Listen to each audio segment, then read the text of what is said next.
ఈ స్థలానికి సంబంధించి 2 ఎకరాల 17 సెంట్లు. ఈ 2 ఎకరాల 17 సెంట్లకు సంబంధించి దాదాపుగా 42 కుటుంబాలు 25 సంవత్సరాలుగా ఈ 42 కుటుంబాలు ఇక్కడే నివాసమై ఉంటున్నాయి. 25 సంవత్సరాలుగా వీళ్ళు మాదిరిగా ఇల్లు కట్టుకొని ఉన్నారు. ఈ మాదిరిగా ధ్వంసం చేశారు. 25 సంవత్సరాలుగా వీళ్ళు ఇక్కడ ఇంట్లో ఇల్లు కట్టుకొని ఇక్కడే ఉంటా ఉన్నారు. ఓవైపు ఏమో సుప్రీంకోర్టుకు సంబంధించి సుప్రీంకోర్టులో ఈ స్థలానికి సంబంధించి ఓవైపు ఏమో న్యాయ పోరాటం జరుగుతూ ఉంది. సుప్రీంకోర్టులో పిటిషన్ పెండింగ్ లో ఉంది. డిసెంబర్ 31వ తారీఖు వరకు పోలీసులను డిసెంబర్ 31వ తారీఖు వరకు ఈ 42 కుటుంబాలకు సుప్రీంకోర్టు ఊరటనిచ్చింది. డిసెంబర్ 31వ తారీఖు వరకు సుప్రీంకోర్టులో ఊరట పొందిన ఈ కేసులో ఈ 42 కుటుంబాలు ఓవైపున సుప్రీంకోర్టులో కేసు పెండింగ్ ఉండగానే 31వ తారీఖు వరకు ఊరట ఉండగానే ఇక్కడ పోలీసులను అడ్డు పెట్టుకొని ఏకంగా 200 పై మంది పోలీసులు ఇక్కడ వచ్చి ప్రైవేట్ పార్టీకి మద్దతు తెలుపుతూ ఈ 42 ఇళ్లకు సంబంధించిన బాధితులను నిర్దాక్షిణ్యంగా వాళ్ళ ఇంట్లో ఉండగానే వాళ్ళ ఇళ్ళన్నీ కూడా పగలగొట్టడం జరిగింది. వీళ్ళందరినీ రోడ్డును పడేయడం జరిగింది. నేను అడుగుతా ఉన్నాను, ప్రభుత్వ పెద్దల ప్రమేయంతోనే వారి సహకారంతోనే వారి ఆశీస్సులతోనే ఇంత అకస్మాత్తుగా సుప్రీంకోర్టులో డిసెంబర్ 31వ తారీఖున వరకు గడువు ఉంది అని తెలిసినా కూడా అధికార దుర్వినియోగం చేస్తూ వీళ్ళందరినీ రోడ్డు పాలు చేయడం జరిగింది. నేను అడుగుతా ఉన్నాను ఇక్కడే, అయ్యా చంద్రబాబు గారు, ఈ 2 ఎకరాల 17 సెంట్లకు సంబంధించి వీటి విలువ ఎంత అని చెప్పి నేను ఇక్కడ అడిగా. ఎంతక్క ఇక్కడ దీని విలువ?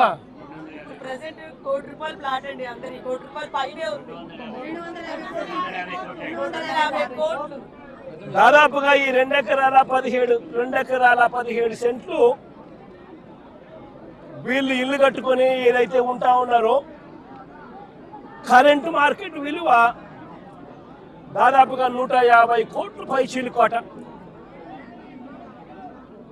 150 కోట్ల పైచిలుకు గల ఈ ప్రాపర్టీకి ప్రైవేట్ వ్యక్తులు దీంట్లోకి ఎంటర్ అయ్యారు. 2016లో, అంటే అప్పుడు కూడా చంద్రబాబు నాయుడు గారు ముఖ్యమంత్రిగా ఉన్నప్పుడే, 2016లో ఒక 1981 సంవత్సరం డేటెడ్గా 2016లో ఒక ఫేక్ సొసైటీ పెట్టడం జరిగింది. తప్పుడు డాక్యుమెంట్లతో 2016లో 1981 డేట్తో ఒక తప్పుడు సొసైటీ క్రియేట్ చేసి మొత్తం డాక్యుమెంటేషన్ అంతా కూడా ఈ 150 కోట్ల ప్రాపర్టీని కాజేయడం కోసం అడుగులు పడ్డాయి. వీరందరూ చంద్రబాబు నాయుడుతో సన్నిహితులు. నారా లోకేష్ గారి ఇన్వాల్వ్మెంటు, లోకల్ ఎంపీ కేశినేని చిన్ని పూర్తిగా ఇన్వాల్వ్ అయి ఉన్నారు. ఇక్కడ కార్పొరేటర్ కూడా జనసేన పార్టీకి సంబంధించిన కార్పొరేటర్ కూడా ఒక ఆయన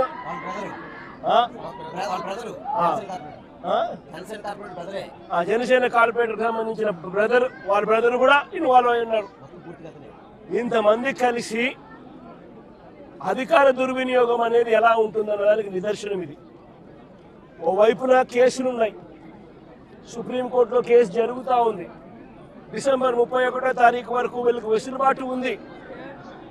మరోవైపున ఆ కేసు అక్కడ కొనసాగుతూ ఉండగానే 200 మంది పైచిలకు పోలీసులు ఇక్కడికి వచ్చి ఏకంగా ఈ పోలీసులు ఈ అన్యాయస్తులకు మద్దతు ఇస్తూ బుల్డోజర్లు పెట్టి పేదలను మధ్యతరగతి వాళ్ళను రోడ్డు పాలు చేసిన ఘటన ఇది.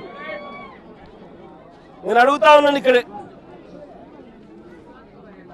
ఈ 2 ఎకరాల 17 సెంటర్లో దాదాపుగా 25 సంవత్సరాల నుంచి, అంటే 2001 పై నుంచి 2001 ముందు నుంచి 25 సంవత్సరాలుగా వీళ్ళు ఇక్కడ నివాసం ఉంటా ఉన్నారు. ఇందులో చాలా మంది ఇల్లు కట్టుకున్నారు.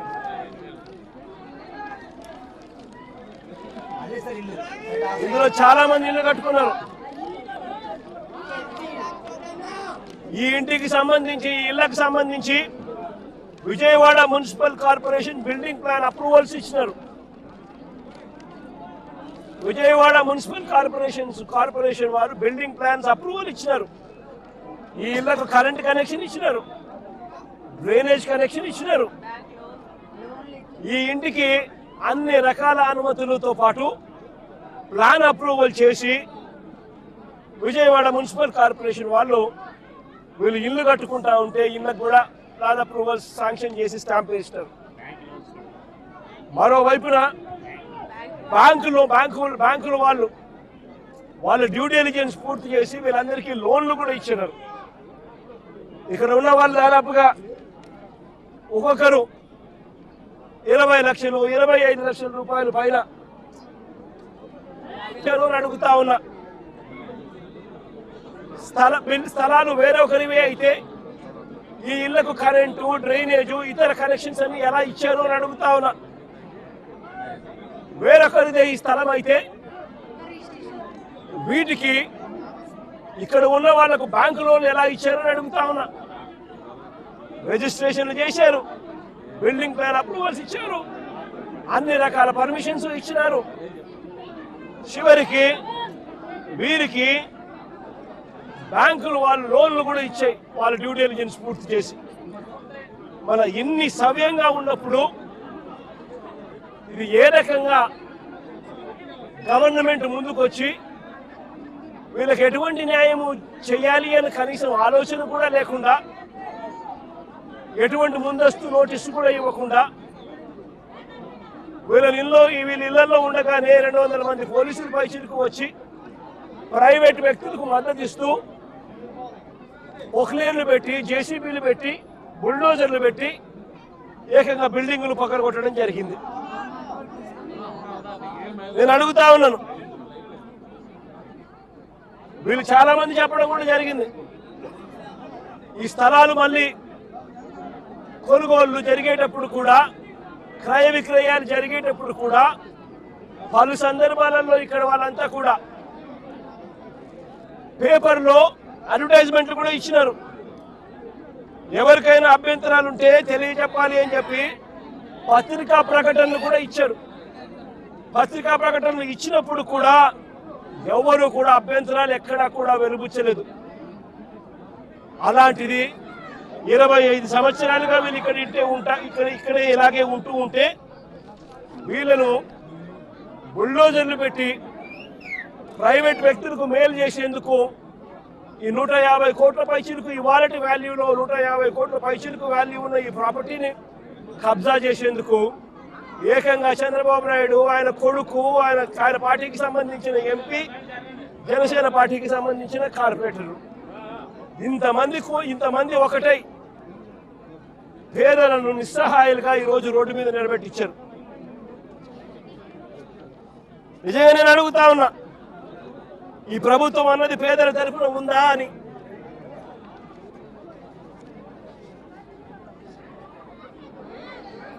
ఎక్కడైనా ఎప్పుడైనా కూడా ప్రభుత్వం అన్నది చేయాల్సింది ఏమిటి? ఇటువంటి పరిస్థితిలో వచ్చినప్పుడు వీళ్ళంతా వెళ్ళి కంప్లైంట్లు కూడా ఇచ్చినారు. సాక్షాత్తు చంద్రబాబు నాయుడు కలిసినారు, చంద్రబాబు నాయుడు 3 సార్లు కలిసినారు, లోకేష్ 2 సార్లు కలిసినారు, అర్జీలు ఇచ్చినారు. చివరికి ఎవరికైతే వీళ్ళు అర్జీలు ఇచ్చినారో వాళ్ళే కుట్ర పన్ని, వాళ్ళు వాళ్ళ ఎంపీలు, వాళ్ళకి సంబంధించిన కార్పొరేటరు వీళ్ళంతా కలిసి కుట్ర పన్ని ఏ రకంగా వీళ్ళంతా కూడా వీళ్ళకి అన్యాయం చేశారు అన్నదానికి నిదర్శనం ఇది. నేను ఒకటే అడుగుతా ఉన్నా, అయ్యా చంద్రబాబు నాయుడు గారు, ఇక్కడే కాదు రాష్ట్ర వ్యాప్తంగా కూడా ఇదే మాదిరిగా కొనసాగుతూ ఉంది. రాష్ట్ర వ్యాప్తంగా కూడా అనేక చోట్ల ఎక్కడైనా చిన్న చిన్న లిటిగేషన్లు ఎక్కడైనా ఉంటే డైరెక్ట్గా తెలుగుదేశం పార్టీకి సంబంధించిన నాయకులు, ఎమ్మెల్యేలు ఇన్వాల్వ్ అయిపోతా ఉన్నారు. లిటిగేషన్ ఉన్న చోట వీళ్ళంతటి వీళ్ళే అడుగు పెట్టేసి ఆ ల్యాండ్ కబ్జా చేసేస్తా ఉన్నారు. కొన్ని చోట్ల వీళ్ళే లిటిగేషన్ క్రియేట్ చేస్తూ ఉన్నారు. వీళ్ళే నిషేధిత జాబితాలో ప్రాపర్టీస్ను బలవంతంగా పెట్టించేసేస్తున్నారు. వీళ్ళే లిటిగేషన్ క్రియేట్ చేసి వీళ్ళే కూడా కబ్జాలు చేసే కార్యక్రమాలు జరుగుతూ ఉన్నాయి. రాష్ట్ర వ్యాప్తంగా ఇదే రకమైన అన్యాయం కొనసాగుతూనే ఉంది. నేను ఇప్పటికైనా చంద్రబాబు నాయుడు గారికి ఒకటే చెప్తా ఉన్నా, ఈ ప్రెస్ కాన్ఫరెన్స్ ద్వారా ప్రతి ఒక్కరికి కూడా నేను ఒకటే మనవి చేస్తా ఉన్నా, దీంట్లో సిబిఐ ఎంక్వైరీ జరిగించాలి. ఇక్కడ ఏ రకంగా చంద్రబాబు నాయుడు గారు కొడుకు, ఏ రకంగా తెలుగుదేశం పార్టీకి సంబంధించిన ఎంపీ, ఏ రకంగా వీళ్ళంతా కూడా ఇన్వాల్వ్ అయ్యి, ఇంక్లూడింగ్ జనసేన కార్పొరేటర్తో సహా ఏ రకంగా వీళ్ళంతా కూడా దీన్ని కబ్జా చేసే కార్యక్రమం చేస్తూ ఉన్నారు అనేది ప్రజలకు తెలియాలి. ఇంతకుముందు చంద్రబాబు నాయుడు గారు ముఖ్యమంత్రి గతంలో ఉన్నప్పుడు 2016లో ఒక ఫేక్ సొసైటీ క్రియేట్ చేసి 1981 డేట్ వేసి ఏ రకంగా పేదల ఆస్తుల మీద, పేద ప్రజల ఆస్తుల మీద ఏ రకంగా కన్నేశారు అన్నది కూడా ఇవన్నీ బయటికి రావాలి. ఇవన్నీ కూడా రాష్ట్ర ప్రభుత్వం కోర్టుల్లో ప్రజల తరపున, పేదల తరపున, మధ్యతరగతి వాళ్ళ తరపున ఆర్గ్యుమెంట్ చేయాల్సింది పోయి, వాళ్లకు తరపున నిలబడాల్సింది పోయి, వీళ్లకు వ్యతిరేకంగా రాష్ట్ర ప్రభుత్వమే స్వయంగా కోర్టులలో వ్యతిరేక అఫిడవిట్లు, వ్యతిరేక పిటిషన్స్ వేసి వీళ్ళకి అన్యాయం చేయడంలో రాష్ట్ర ప్రభుత్వం తన పాత్ర తాను పోషించింది. వీటి అన్నిటి మీద కూడా ఎంక్వైరీ జరగాలి. జరిగి దోషులను, అది చంద్రబాబు నాయుడు కావచ్చు, లోకేష్ కావచ్చు, తెలుగుదేశం పార్టీ విజయవాడ ఎంపీ కావచ్చు, ఇక్కడ తెలుగుదేశం పార్టీ ఇక్కడ జనసేన కార్పొరేటర్ కావచ్చు, వీళ్ళందరి పాత్ర మీద కూడా ఎంక్వైరీ జరగాలి. జరిగి నిజాలన్నీ కూడా బయటికి తీసుకొని రావాలి.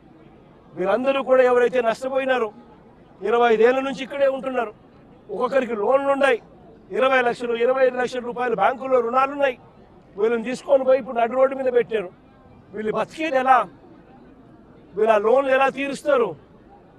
రాష్ట్ర ప్రభుత్వం కనికరం చూపించని ఈ పరిస్థితి నుంచి వీళ్ళ పరిస్థితి మారాలి. వీళ్ళందరికీ కూడా ఇమ్మీడియట్లీ ఇక్కడే గవర్నమెంట్ రావాలి. వీళ్ళకి సంబంధించిన లోన్లన్నీ కూడా గవర్నమెంట్ తన రెస్పాన్సిబిలిటీ కింద గవర్నమెంటే కట్టేట్టుగా తీసుకోవాలి. నష్టపోయిన వీళ్ళందరికీ కూడా ఇక్కడే స్థలాలు ఇస్తారా, లేకపోతే ఇలాంటి స్థలమే ఇంకో చోట ఇచ్చి ఇంకో ఇల్లు కట్టించి వీళ్ళకి న్యాయం చేస్తారా అన్నది గవర్నమెంట్ డిసైడ్ చేసుకోవాలి. నేను చంద్రబాబు నాయుడు గారు గట్టిగా ఒకటే చెప్తా ఉన్నా, అయ్యా చంద్రబాబు, నువ్వు కన్నా ఈ కార్యక్రమం చేయకపోతే రేపొద్దున మా ప్రభుత్వం వచ్చిన తర్వాత, వైఎస్ఆర్సీపీ ప్రభుత్వం వచ్చిన తర్వాత ఖచ్చితంగా చెప్తా ఉన్నాను, ఇదే ఎంక్వైరీ మేమేస్తాం. ఇదే ఎంక్వైరీ మేమేస్తాం. మిమ్మల్ని కోర్టు ముందర దోషులుగా నిలబెట్టడమే కాకుండా వీళ్ళందరికీ కూడా, బాధితులందరికీ కూడా కంటికి రెప్పలా మేమంతా కూడా కాపాడుకుంటూ, వీళ్ళందరూ కూడా ఎవరైతే నష్టపోయినారో ప్రతి ఒక్కరికి కూడా ఆ నష్టంలో ప్రభుత్వం భాగస్వామ్యమై వీళ్ళందరికీ తోడుగా ఉంటుందని చెప్పి బాధితుల తరఫున మీ జగనన్న మాటిస్తా ఉన్నాడు అని చెప్పి ప్రతి బాధితుడికి కూడా నేను చెప్తా ఉన్నాను.